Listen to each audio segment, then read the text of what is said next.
Hey, this is Gen X Amplified episode number 19.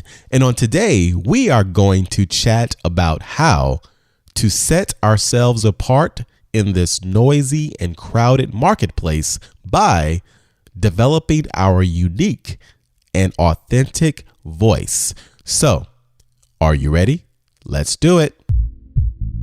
And, so I think it's important for all of us to ask questions about why we're doing, not just what we're doing, but why we're doing what we're doing and where it's all leading, because it's the only way to build a body of work that we can be proud of.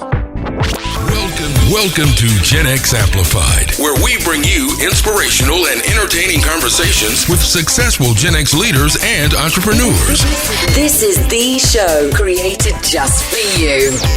The powerful generation between the boomers and millennials to help you amplify your story, Maximize your impact, and become Gen Exceptional in business and in life. Now, here's your host, Adrian Porter. Greetings, everyone, and welcome to yet another episode of the show we call Gen X Amplified, the podcast for you, Gen Xers, the generation between those brilliant boomers and those magnificent millennials. And actually, this isn't just a podcast. It is a movement to help you, leaders, build your brand, amplify your greatness and your unique story so you can maximize your impact in business and life. Thanks so much, as always, for listening in. And have I got a very special and very value-packed episode for you today, because my featured guest teaches leaders and organizations how to establish practices that lead to everyday brilliance. He is the author of 3 books, which include The Accidental Creative and Die Empty, which was actually named by Amazon.com as one of the best books of 2013. Now, his latest book, Louder Than Words, subtitled Harness the Power of Your Authentic Voice, is nothing short of phenomenal. I truly believe that. And it is about how to develop an authentic voice that resonates and creates impact. Now, beyond writing books, he is the host of his own podcast called The Accidental Creative, which is an awesome show, one of my favorites. And he speaks and consults on creativity, leadership, and passion for work. So everyone, please welcome today's Gen Exceptional guest, the one and only Todd Henry. Todd, how are you doing?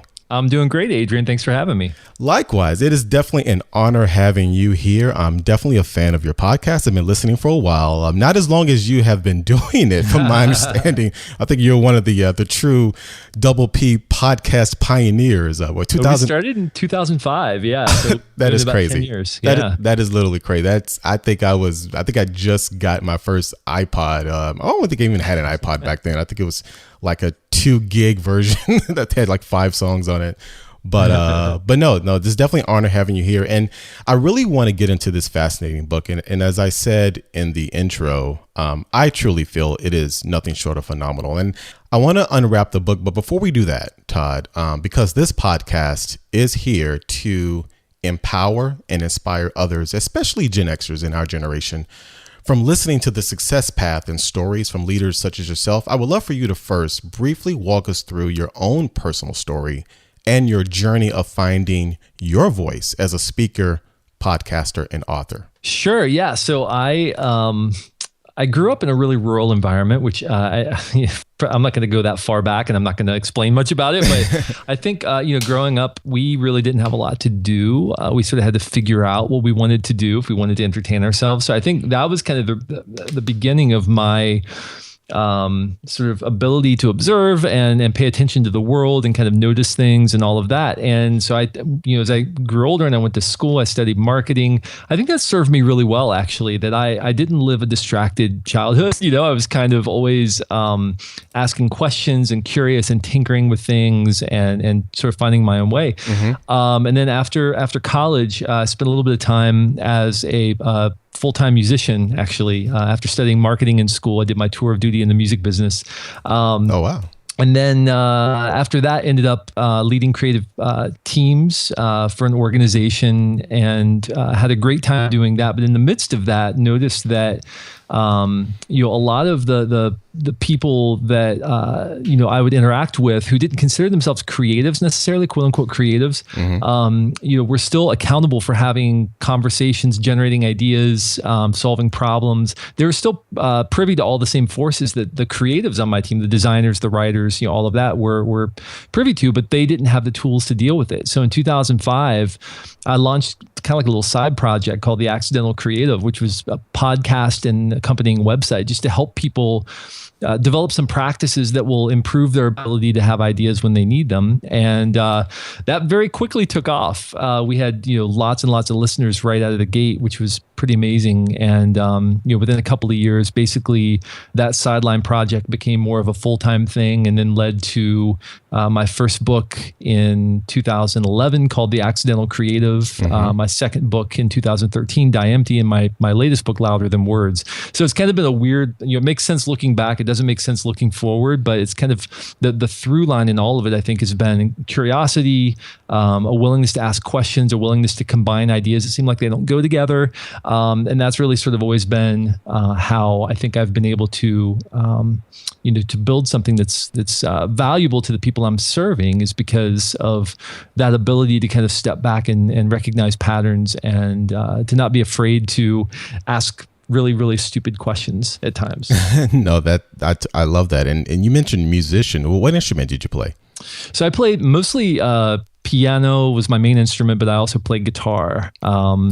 So it's hard. I was also a singer, so it was hard to kind of front a band from behind a piano. So I played guitar mostly for that reason. But yeah, piano is kind of my main thing, especially like old time. Boogie woogie, honky tonk piano is kind of my deal. Jerry Lee Lewis and Little Richard and some of that kind of stuff. So okay, wow. Now that is Jerry Lee. That's from my hometown, Memphis. Oh yeah, Jerry Lee still lives outside of Memphis, right? Yeah. He's still burning up the piano, which is incredible if you think about it. I mean, some of these guys, you got Jerry Lee Lewis, Chuck Berry. Some of these guys are still around. Some of the originals, the people who really sort of created this whole genre of rock and roll. In many ways. I mean, it's hard to believe that they're still around. Yeah, especially Jerry Lee. I still can't believe he's still especially after the lifestyle that he had.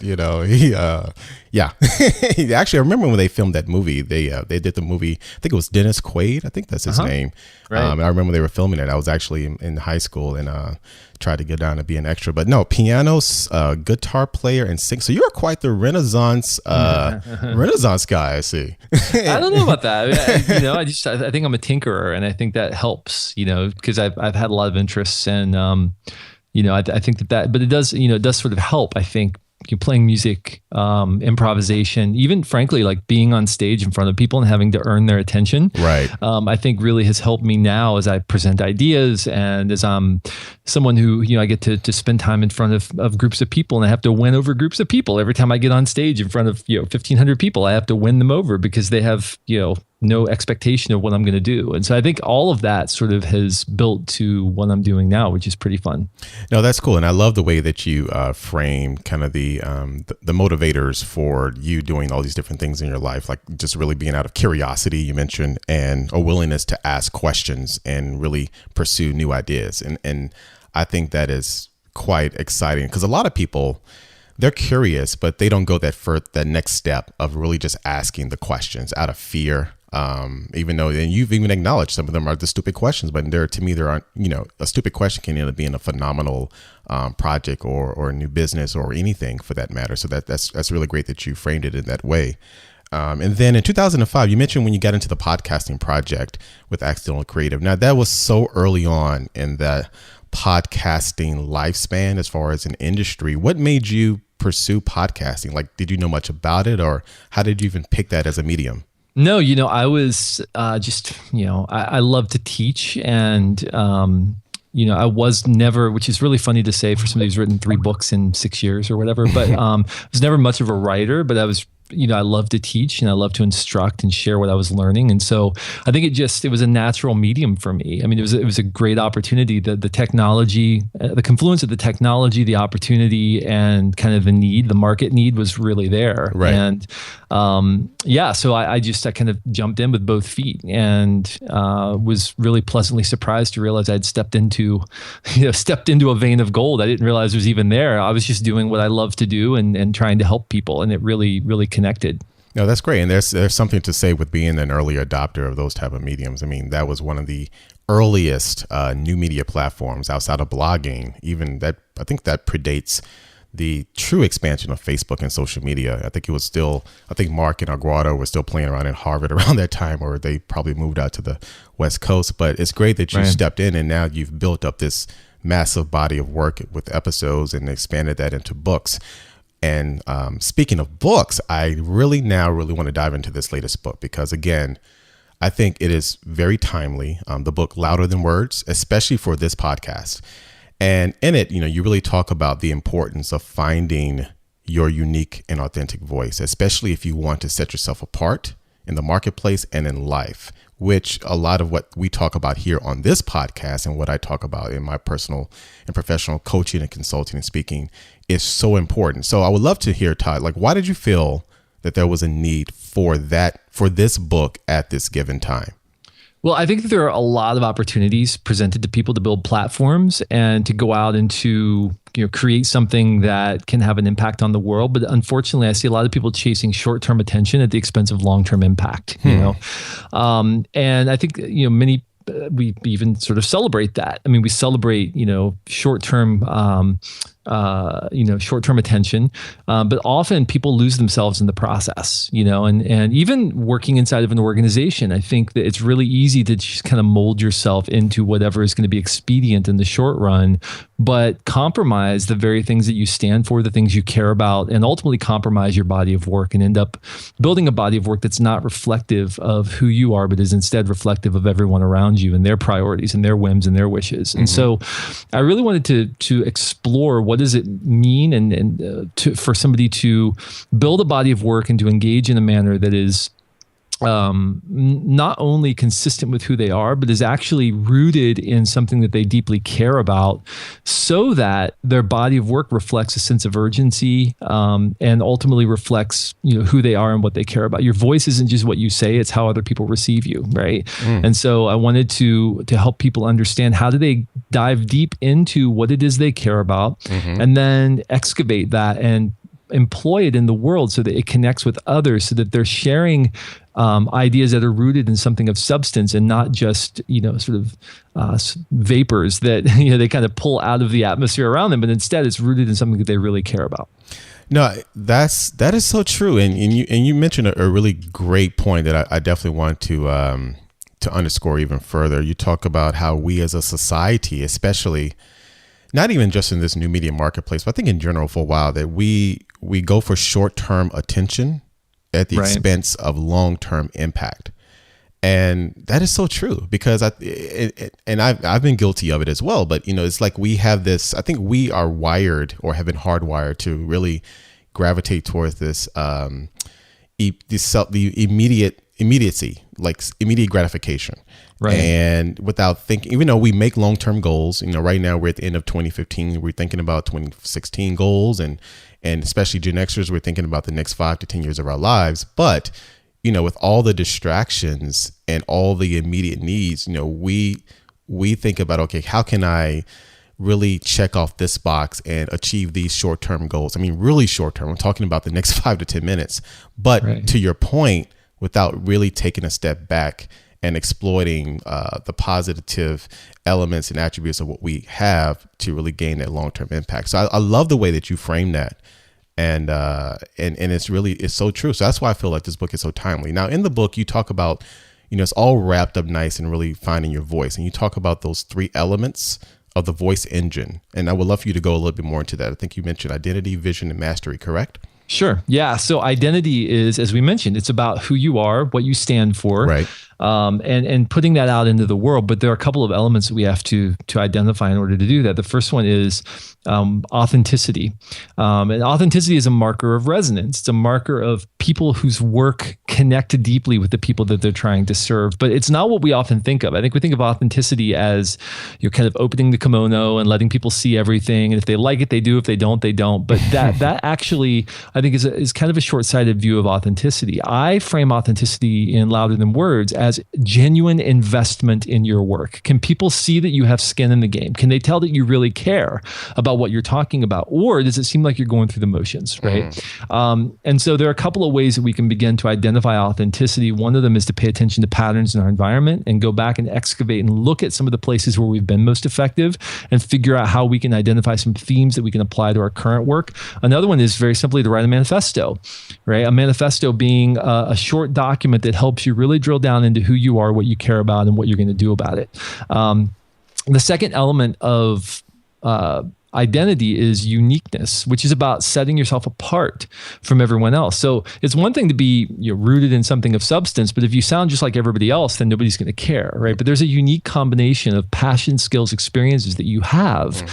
And so you need to figure out, how are you going to set yourself apart from other people? How are you going to branch out and do something that is unique and that is genuinely rooted in your skills, your passions, your experiences, and not a reflection of everybody else. So that's identity. That's kind of the core of it. The second driver of the voice engine is vision, which is about identifying where you're going, identifying where you want to take your intended audience. You don't just create work for you. You create work to hopefully generate impact in the world, right? To influence other people. And so if you want to do that, you have to have an understanding of A, who you're trying to reach, and B, how you want to influence them. Right. So you have to identify your intended audience, which means you have to cultivate empathy.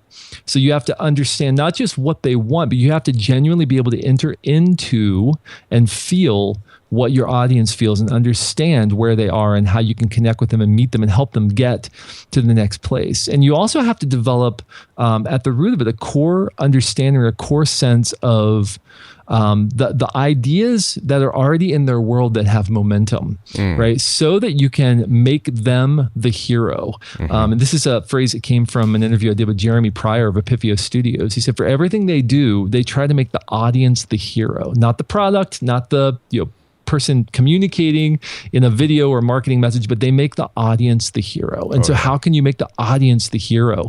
And you're more likely to resonate if you do that. And then the third driver of the voice engine, as you mentioned, is mastery. And mastery is about becoming an owner of your craft and ensuring that you're developing the skills you need in order to bring your idea, your message out into the world. But many of us, we honestly, we don't spend a lot of time developing the very skills that enable us to give animation to our ideas. And so, one very simple practice that I encourage people in the book to implement is what I call the dailies. And the dailies are a set of very simple practices that you engage in every single day as a way to sharpen your skills, hone your skills, refine yourself, sharpen your mind, sharpen your spirit, reframe your day, ensure that you're doing the right things. And those practices, by the way, are going to look different for different people depending on what your job is, what your role is, or the kind of work that you're doing. But do you have a set of daily practices that you engage in every single day that help you get better at what you do? So those three things, identity, vision, mastery, are the three elements, as you mentioned, of the voice engine, because they're what drive the development of our voice. As we become more rooted in who we are and what we understand, what we care about, then that informs our vision. It informs where we're leading our intended audience, which then illuminates the skills that we need to develop or the platform we need to own in order to be able to do that. And it becomes a virtuous upward cycle as we develop our voice. Wow. No, that is, I love the way you broke that down, especially with identity. And I hear it too. Like when we talk about authenticity, a lot of times it's like, it's really within the context of I'm going to be myself, and anybody doesn't like it, then forget about it. And I'm going to keep it real. I'm going to be myself, which is totally, I understand. And it's great because everyone should really uncover their true unique voice and be themselves. But I think you hit on a fascinating element of that is so often overlooked is you can be yourself, but you have to be authentic and pay attention to, and be empathetic and pay attention to the needs of your audience at the same time. And I think a lot of times that is overlooked, and I love that. And then with vision, really looking at where you're going and how do you uncover the needs of your audience as well. Now, how would you recommend for people to really understand the needs of their audience? Because I think a lot of times people, whether you're leaders, market leaders, business leaders, marketers, or whomever, speaker, just anyone that's looking to make an impact, they know who, they have an idea, or they should have an idea who their target audience is. Who is it that they're trying to impact? Who is it they're trying to influence? But they don't necessarily know for sure what their specific pain points and needs are. How would you recommend them doing that? Right. So I'll give a very, very simple technique that I've used to great effect, and I've taught other people to use to great effect as well. Which is when you're creating something, there's a tendency, I think, if you're a marketer, you're a product creator, whatever you're doing, there's a tendency to think not about individuals, but to think about groups, right? So demographics, psychographics, and you sort of segment people and you think, well, this group of people wants this or that group of people wants that. But instead, I always encourage people to not think about groups, not even think about, what could be called an avatar, right? Which is kind of a mashed together version of a lot of different people who fit a certain demographic. Right. But to think about one person. One person. Who is the one person that you're creating this for? The one person you're creating this marketing message for? The one person you're creating this product for? I've written each of my 3 books to one person.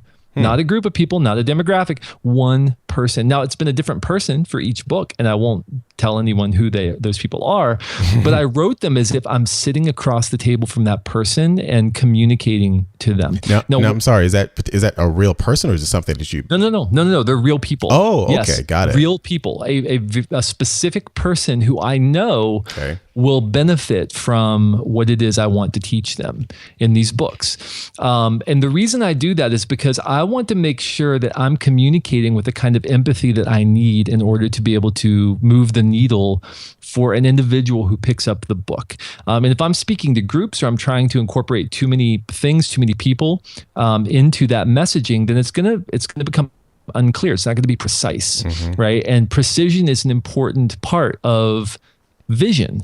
If you're less than precise, then your vision's not going to be clear. People aren't going to follow you. They're not going to resonate with what you have to say. But when you communicate to one person, an intended audience of one, it makes your message very, very precise. Now, that's not to say that that's going to connect with everyone. It's not to say that that's going to give you mass market appeal.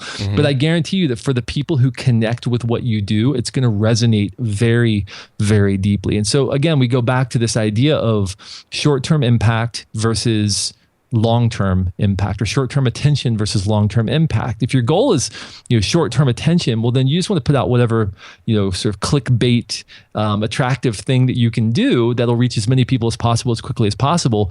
But if your goal is long-term impact, then you need to craft your work with care, and you need to target it very precisely and very specifically so that those who are in will say, I am all the way in, and those who are out will say, okay, this isn't for me. But people need to be able to see that.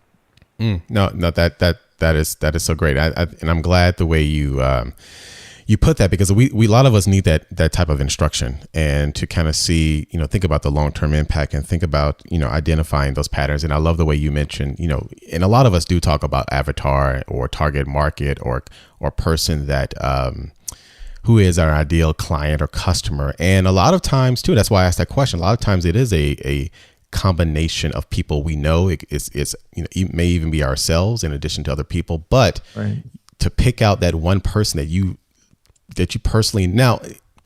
Now, do you reach out to those people to tell them? No. Oh, okay. No. So no one knows. Nobody knows who I wrote my 3 books to. Right. Right. Yeah. No, that's great. That's great motivation. Now, that third element of the voice engine mastery, I want to unpack that a little more, because I feel that that's where I think the true rubber meets the road, that kind of takes your voice to that next level, because it's more execution based. And I may be wrong, but I think that's where a lot of us struggle with. Like once we grapple with who we are, what is our identity? What is our why? Why do we exist? Why do we matter? Why should people care? And then we have, okay, well, how do I get there? How can I look long term and see the vision of where I want to take myself, my business, my life? Getting there and mastering something is where a lot of times I think people struggle, especially as leaders. Can you talk about, and you mentioned the dailies, which actually I love that idea. But why do you feel so many people struggle with mastering that? And is this something that you should master one thing? Is it about mastering, like what should you focus on mastering? Yeah, so I think it depends on depends on the kind of work that you do. It depends on the arena in which you're playing. Okay. Right. So, for most people, there are a couple of things you need to master. First of all, you need to master your craft. You need to master whatever skill it is. So for me, I write 1,000 words a day, not because I love it, not because I enjoy the process, but because I know that if the only time I write is when I'm being paid to write, then it's going to be labored and it's going to show in my work, right? So I need to be mastering my craft. I don't know what that is for you. I don't know what that is for anyone, frankly. It just depends on what your thing is. But the other thing we have to learn to master is timing. And timing is an important an often overlooked factor in communicating something or putting work out into the world. You can have the best idea at the wrong time and it's not going to resonate. It's not going to connect. It's not going to click in any form or fashion. And so we have to pay attention not only to what we care about and what our audience cares about, but also what are some things that are already out there? What are some things that already have momentum?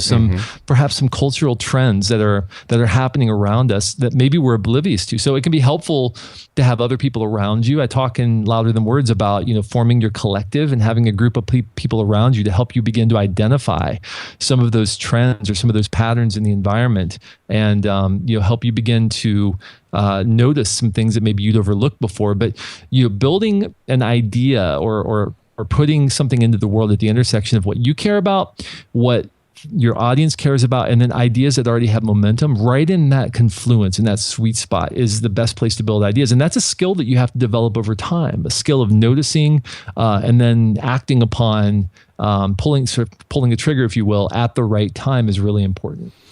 No, that's good. 1,000 words a day. Wow, that's that's pretty. It could be cumbersome, but you're so used to it now. You've written 3 books and many articles, but I totally see your point. That's why I think Michael Jordan used to say he was shot, I don't know how many thousands of basketball goals in practice. And Kobe Bryant, which I'm a big Kobe fan. Sorry, everyone, if you're not a Kobe fan. But no, it's so true. You have to master your craft. And that's the only way that you will get there. But to your point, you have to find out what that is. For you, it's writing, among other things. For other people, it could be singing. It could be something that has more to do with social good. Maybe it's volunteering, but whatever that is. And you could have more than one. You could be master of more than one thing, correct? Of course. Okay. That's what I want to clarify too, because a lot of times, sometimes people feel that they only have to master one. But you have to focus on that. And I love also what you said about, really paying attention to the trends, because a lot of times we can we don't pay attention to that. We're so focused on our internal skill sets and focused on our internal mastery of skills and talents. But if there are some trends that have momentum, but they have to be, I guess, aligned with what your goals are. Too, because a lot of times I see the opposite, where people will jump on the trend because it's the hottest trend, but they have no reason to take part in that trend or whatever. Absolutely right. And that's why it's the confluence of what you care about, what your audience cares about. And then the third factor is ideas with momentum, right? That's why it's the confluence of those 3 things, not just, sort of one or two at the expense of the others. No, I agree. And I see that a lot of times when it comes to social media, because I work a lot with, and I'm sure you do more so with people that are, whether businesses or entrepreneurs that want to take their business to the next level and really take advantage of these platforms. So like the latest and greatest social media platform comes out, and it's one a week now, I think. But they have to jump on it, which I totally understand, and you have to be knowledgeable of it. But if it's totally not in your wheelhouse, if you hate speaking, if you hate talking, but you want to jump on the podcasting momentum, then maybe that is not the right way to go. And to your point, it has to be a confluence of what your talents and skills are. And also thinking about this book and the podcast and this audience, and I think that's why I was so excited to bring you on, Todd, because someone that's done the things that you've done, that's been so phenomenal. And this book, to me, again, to me is really groundbreaking because, and I've said this about other books, favorite books of mine, whether it's The One Thing or Start With Why, Good to Great. It really deals with mindset. It deals with transformational progress. I mean, not necessarily so much of the low-hanging fruit. It includes that, but that's what makes this book so phenomenal. And especially for Gen Xers. We think about people like in our generation between like mid-30s or around 50 as leaders, as business owners. We are entering what I call the power phase of our lives. So when you talk about developing your unique perspective and voice, I think we are at a prime stage in our career, in our lives, where we have developed over time years of experience and expertise and a collective body of work relevant to maybe some of the younger generations. Not saying that this book isn't relevant for them, because it definitely is. But a lot of times people as Gen Xers, we don't embrace that. So can you talk a little bit about how, within the context of someone that's in that mid 30s to 50, that, let's say, and I believe everyone has a unique story. Everyone has a unique collective body of work, but they don't really know how to uncover it. Why this book speaks to them so well. Can you talk a little bit about that? Yeah, well, I think, especially when you get a little later in your life and in your career, I think it's a lot of people stop and realize, wait a minute, I've kind of lost myself a bit. I've lost that flame that I was protecting early in my career, the flame that animated my best work and gave me fuel, to be able to do. And I think that happens to a lot of people. And I think it's unfortunate, but the thing is, your life is a series of inflection points. Your life is a series of choices that you make at key and critical moments. And I think that in order for us to be, to get to a place where we not only feel satisfied with our work, but also are having unique impact that we alone can have, and to build a body of work we can be proud of, a delta we can point to with pride and say, yes, that represents me. Our work has to be founded upon something that is unique to us, something that we care about, something that we genuinely feel invested in. And I think that, many people spend their entire life living according to everyone else's priorities, doing work according to everybody else's whims and wishes. And they get to the end of their life and they realize they've spent a significant chunk of their life doing work that's not reflective of who they are. And it's not a very satisfying way to live. And it's certainly not the way to have massive impact. So I think it's important. It's absolutely critical to anyone who, at any stage in their career, but especially when you get to that mid-level, mid-stage of your career. I'm a Gen Xer. I'm in my early 40s, right? I'm right squarely down the middle, I think, of Gen X. So I think it's important for all of us to ask questions about why we're doing, not just what we're doing, but why we're doing what we're doing and where it's all leading, because it's the only way to build a body of work that we can be proud of. I love it. And you mentioned, ask questions. And earlier you mentioned, which I thought was really great, about forming a collective, because I think part of that involves, like, when you ask those questions, not only internally, like self-inventory, but even getting people, forming a collective with other people. Would you recommend, would that be in a form of a mastermind or a board, an advisory board, or family and friends, or all of the above? Yeah, absolutely. I mean, I think definitely you want to surround yourself with people who have better perspective than you do on certain issues. Okay. You need people who will speak truth to you, people who will tell you the unvarnished truth, which a lot of people don't have. I'll tell you, I mean, frankly, you don't have to go very far. I mean, my wife plays that role for me. We just had a conversation a little bit ago where she was speaking unvarnished truth to me and telling me, hey, you think this is the case, but this is actually the case, right? And that's helpful. I mean, we need people like that. So yes, you need peers who have better perspective into areas that you don't have perspective in. And you also need people around you who will speak truth to you. So all of those people can form your collective. You also need people to inspire you, people who are doing work that really fuels your fire. I love that. I'm just thinking about this book, and I think it is so timely for anyone.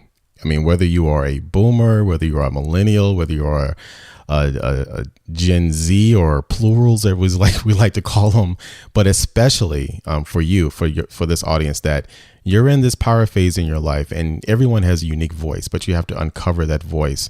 And if you really follow, the path and the framework and the blueprint, that Todd really lays out in this book, I think, you will have that maximum impact. Todd, I could talk to you for hours about this book, man. This is great. And again, I'm a big audiobook guy, Audible. So I've been listening to the book and I'm pretty much almost done. And I tell you, I'm going to buy the book also. And I always tell the authors that I get the honor of meeting and talking to, how much I love the book and how much I'm going to support it. But before we wrap up, Todd, because this is a fascinating conversation, but we're going to get even a little bit more fascinating. There are two questions I like to end off the conversation with. And part of it is a little fun, and part of it is also dropping some more knowledge bombs. So the first question, if there was a song, Todd, that would play every time you entered a room or when you walk down the street that perfectly fits you, your voice, your authentic voice, your story, your brand, the brand of Todd Henry, what would that be? Basically, what would be your own personal theme song and why? That's a great question. And the first thing that pops to mind, only because of the chorus, is Don't Stop Thinking About Tomorrow. Because I think that's kind of the message I give to people is listen, plant seeds today that will reap a benefit tomorrow. Is that the Fleetwood Mac version? Fleetwood Mac, yeah. Yeah. So I think when we start living in perpetual harvest mode, we're only interested in getting what we can get today. I think is when we start to go off the rails. So you make investments today that will reap benefits for years and years to come. Oh, I actually love that song. Actually, it's I know that's Mr. Clinton's theme song as well too, on the political front. But no, that's a great choice, and that's a great why you picked that song. So I love it, and it's so relevant.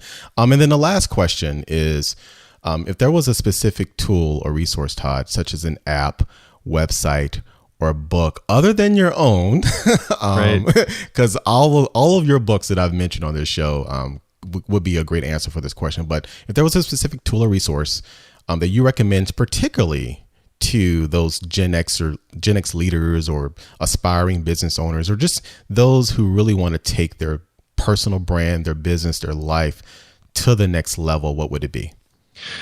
So I'll go with the app. Okay.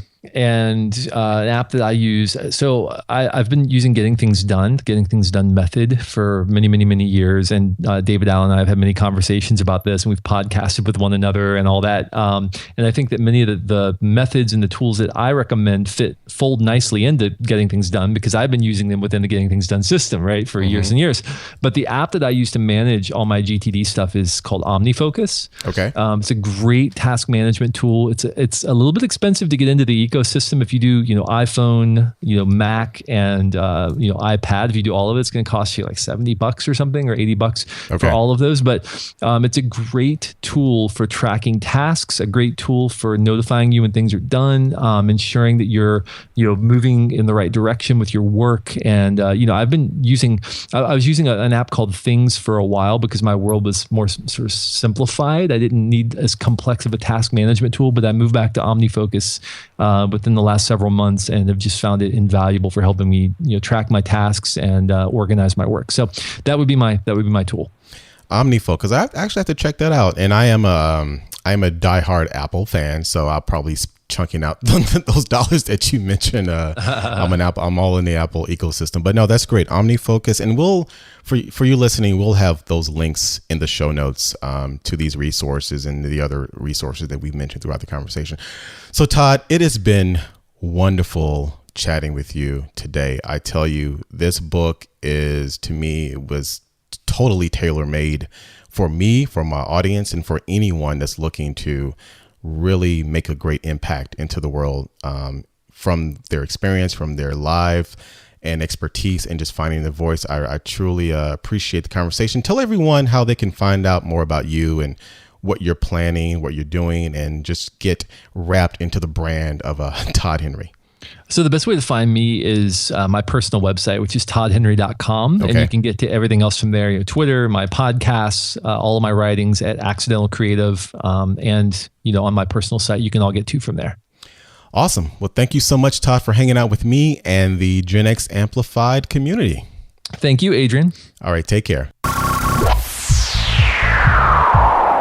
Okay. That was the awesome Todd Henry, best-selling author, speaker, prolific podcaster.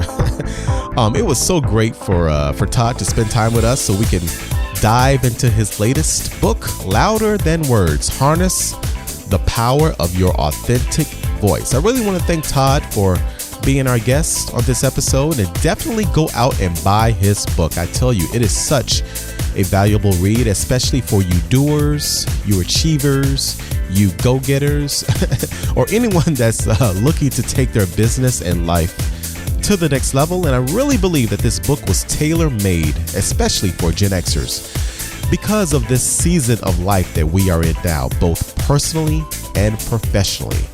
So for the additional insights and show notes, please go over to genxamplified.com/019. And now I actually have a big announcement. I am introducing on Gen X Amplified, I'm just excited about this announcement. On Gen X Amplified, I'm introducing a new show format. Now, we still will be bringing you every week an interview and conversation with a successful Gen X leader.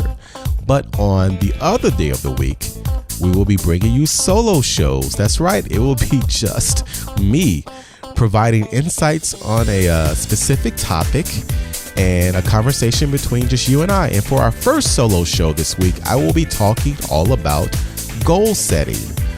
Not just short-term goals, but also the importance of setting long-term goals. So I'm really excited about this new format. Twice a week, Gen X Amplified. One day we'll be doing interviews, and then the other day will be just you and I having a conversation, providing value. So get ready, and I'm excited. And as always, my exceptional Gen Xers, I appreciate you listening in. I thank you from the bottom of my heart.